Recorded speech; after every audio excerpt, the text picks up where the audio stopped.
So if you remember, we last month we talked about what it means to be a disciple of Jesus, what those things look like in practice. We talked about your belief, your commitments, and your actions, right? We talked about those things and been considering what it means to follow Jesus in practical parts of our life. This month, if you see on Facebook, Kenny made a cool little diagram and introduced the idea of marriage. This month we're going to be talking about marriage specifically. In future months we might look at talking about family and other things like that. But this month we're talking about marriage. And if you're not married, then there's some good ideas in this for you as well. Before we get into all that and things get real and we get serious, we're going to play a game in honor of the fact that it's game day, right? There's a big game coming, so we're all going to play football in here. I'm just kidding, we're not going to do that. But I don't know if you've experienced this in your marriage or in your relationship or close friends you have, if you're neither married or have a close relationship, maybe close friends. Sometimes you got like games that you play together, fun little cutesy things you do. Nikki and I have little games that we'll make up. A classic is about every night we make fun of our children, and one of us overly emphasizes something one of our children does. I found out firsthand that Kenny and Jesse never do this. I think that maybe they don't have that sort of relationship. But Nikki and I, definitely one of our games is we'll do something or say something that Cohen says to make fun of him, and we'll both laugh. A classic is Cohen is terrified of deer, and I think that he's terrified of deer because I'm so excited about deer. So like if we're driving, and if you're a man, you can understand this, or if you really like deer hunting, if you see a deer, even if you see just that tail jump into the woods, I mean, your reaction is, deer! Oh my gosh, everyone look, there's a deer! This is a huge deal, right? It's an exciting thing. Because I think Cohen's experienced that, anytime we've seen a deer out on our backyard or anything like that, I say, deer, and then Cohen will say, oh no, deer. And he gets really concerned. He's just terrified of deer, right? And so sometimes at night, when he's going to bed, he'll say, I'm scared, deer. Oh no, deer. It's like, how do I explain to him, you don't need to be afraid of deer. Deer need to be afraid of you. Because the day's coming, and they're going to be terrified of you. But anyway, we're going to play a game here. Another game Nikki and I do. We've only done it a few times, but it was a real big hit. I feel like I'm about to knock over this TV. We pick a word or an idea. Ideas are easier, but we pick a word and we go back and forth to name a song that has that word in it. The classic one we did was Rain. And when you first think about it, there's not many songs that have the word rain in it. But then you start, if you get a competition where one of you has to name one and the next person has to name one, there's a lot of songs with the word rain in it. And so I'm older and wiser, so I usually win. But we're going to do that game. We're going to do that game here. We've got the left side here, your right side, and then the right side or the left side, however you want to look at it. But anyway, we're doing this side versus this side. And the concept we're going to start with today is love. Now here are the rules. It's going to be one side's turn.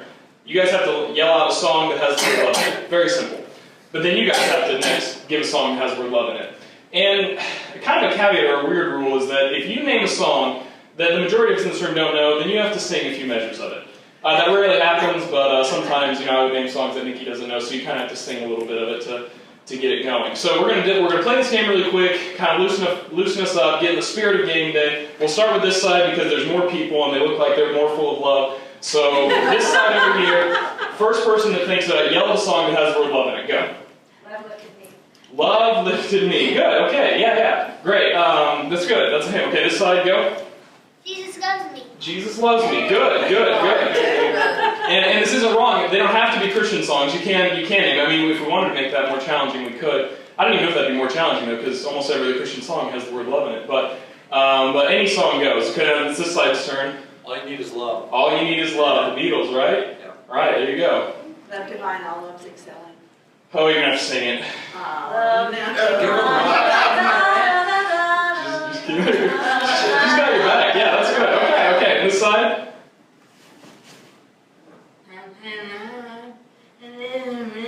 Yes, there you go. Is that? Who sings that? Is that Whitney Houston? Maybe not. I don't know something. Bette Midler. Bette Midler. Sing it. Whitney Houston, Bette Midler. Whatever. Anyway, this side, go. Love will keep us together. Love will keep us together. Okay. Back to this side, anyone?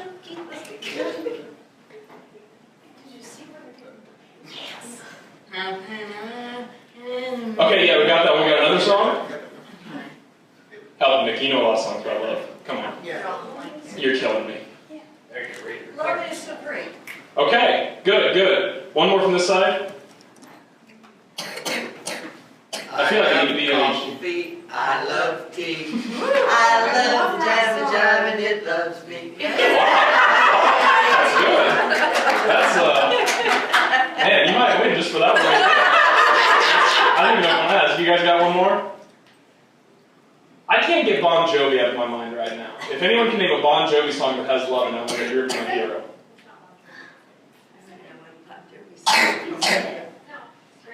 Oh, how I love Jesus. There you go. Okay, good. So the point we can draw here, though, I mean, we can draw that our church knows a ton about love songs, right? That's one thing. I think another point we could start considering, though, when we think about this game, is there are a lot of songs about love.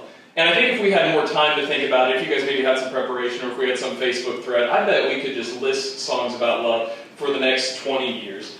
And I think one of the main points we can draw from that is that as a culture, as a people group, whoever's writing songs, love appeals to all of us. Love is a very interesting, valuable thing. And I think that if we are all honest with ourselves, one of the most core values each of us have is to love and to be loved. Maybe that plays itself out where it's just selfish. I want to love and be loved, so I find any way to get that for me. Or, maybe it plays out, I just really have to love someone else, give love. But love is always there. Now, when we talk about marriage, obviously, love is going to come up as well. Love and marriage. I mean, these things always go together. These things are going to happen together. So, obviously, if this month we're going to talk about marriage, when I'm kicking off the shoot talking about it, I wanted to first talk about love. Because when we're at the core of our marriage lives, or we're even at the core of our personal lives, love is going to come up. So, the tricky thing about love, though, is that it's kind of a hard word to define, right? Because when I think about it, I love Batman. Man, I could talk about Batman forever. I love racquetball. I love my wife. Now, all of those things are things that I love. Clearly, I should love my wife differently than I love Batman, right? Mike Duggan loves the Broncos. I mean, no doubt about that. But he also loves his wife. And we can all imagine, even though we might joke about it, I imagine that his love for the Broncos is in a different realm than his love for his wife, right? Hopefully. I love the screw back in the face. I was like, I don't know. Maybe, hopefully. Good. When I planned out that example yesterday, I thought, I really hope there's people here that are going to be facial expressions like, I don't think so. Good. So you're winning. The point is that love's a hard word to define. So if we're going to talk about love, we need a definition of it. And so then we would ask, what is love? Baby, don't hurt me, don't hurt me. There's another song. What is love? No, anyone? No? Okay. Good. Okay. So what is love? We've got a lot of seasoned married couples in this room, or at least in our church, like fine wine. They're potent with marriage, and they could probably give us a lot of examples of what it means to be married and what love is. And I think that's good. I also think, though, if we were to poll the world, at least America, we would get the cheesy answer, and it's not cheesy, but we hear a lot, well, God is love. Jesus is love. And I think that although that can be almost cliche to just say that without having anything to follow it, it's an interesting thing for us to start to look at. If Jesus is love, or God is love, then maybe if we're going to define love, we should first look in the Bible. Because we've already kind of discussed how love is a hard word to define. So that's what we're going to do. We're going to look at the Bible. We're going to look in John 13. And we're going to look at some actions Jesus takes and what he means by that and discuss those things. If you look in John 13, you've got a classic story that we've probably all heard where Jesus washes the disciples' feet. I'm going to read it here. And we're going to skip around a little bit because there's an interesting conversation between Peter and Jesus, and it's really beneficial, good information, but we're not going to talk about that so much. We're more concerned with what Jesus does here and why he does it. So looking in chapter 13, I'll read it here. It says, "It was just before the Passover feast. Jesus knew that the time had come for him to leave this world and go to the Father. Having loved his own who were in the world, he now showed them the full extent of his love.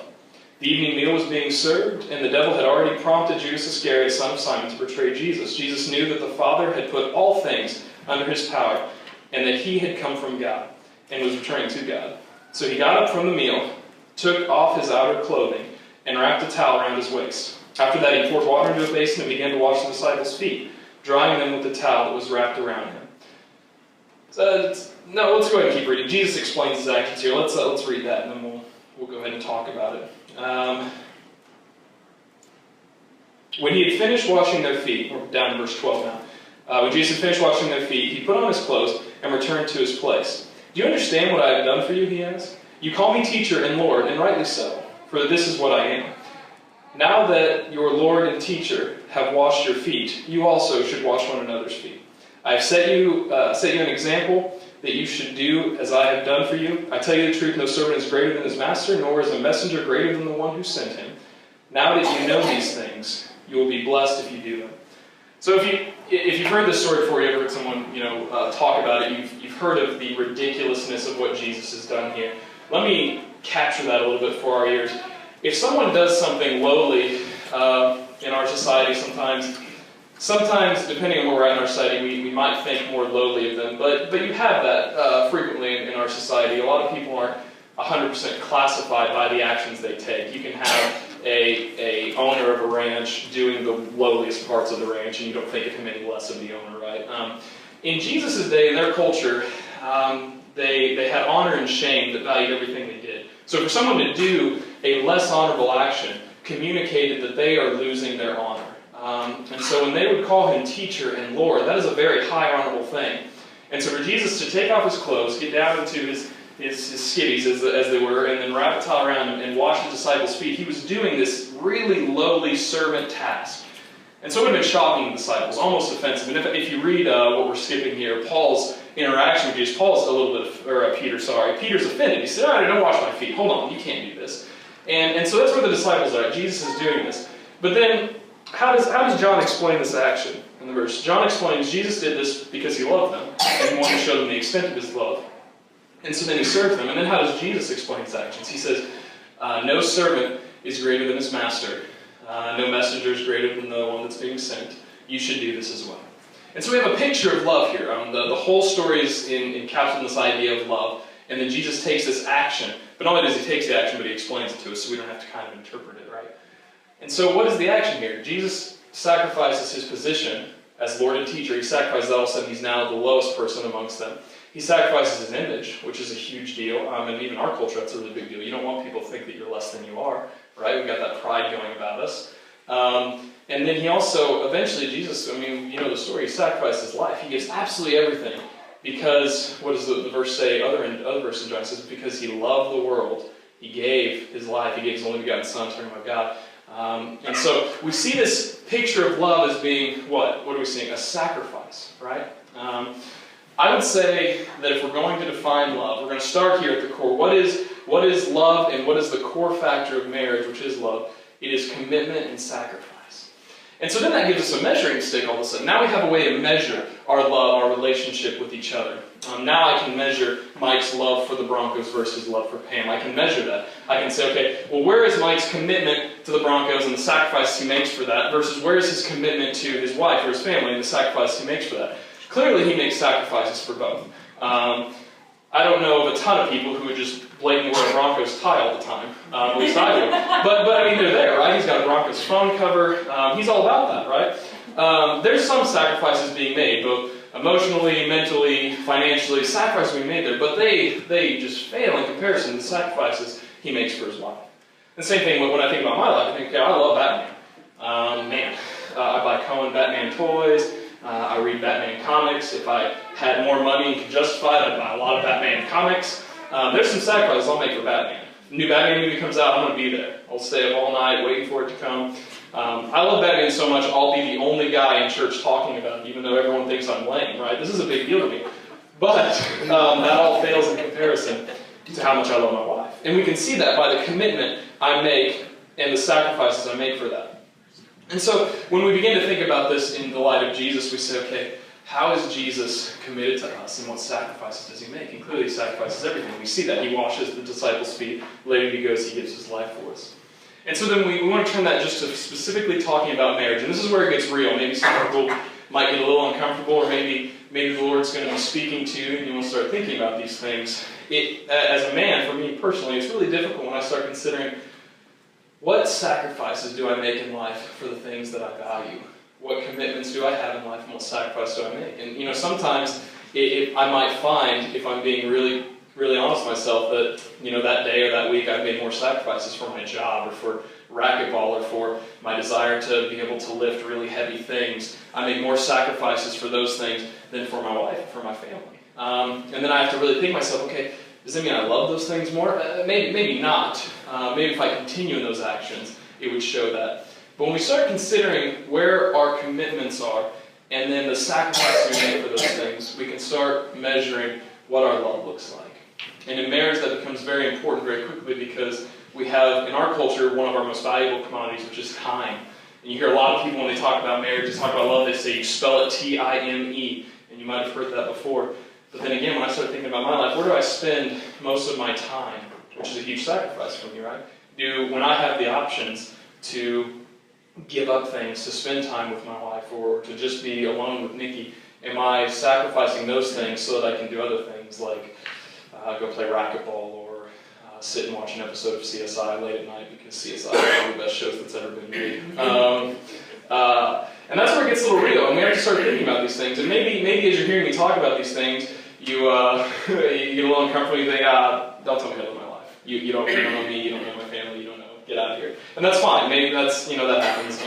People say things to me that I don't like, I'm comfortable with. The nice thing about this is that I'm also, quoting Jesus, and so if you don't like what I'm saying, you can take it up with Jesus as well and see what he's saying. But also, maybe you're hearing this and you're thinking, there's something here that's making you think, where are my commitments? Where are my sacrifices? What does love look like for me as a spouse? How do I have commitment sacrifices towards my husband, towards my girlfriend or boyfriend, towards things that I really value? And you're considering those things.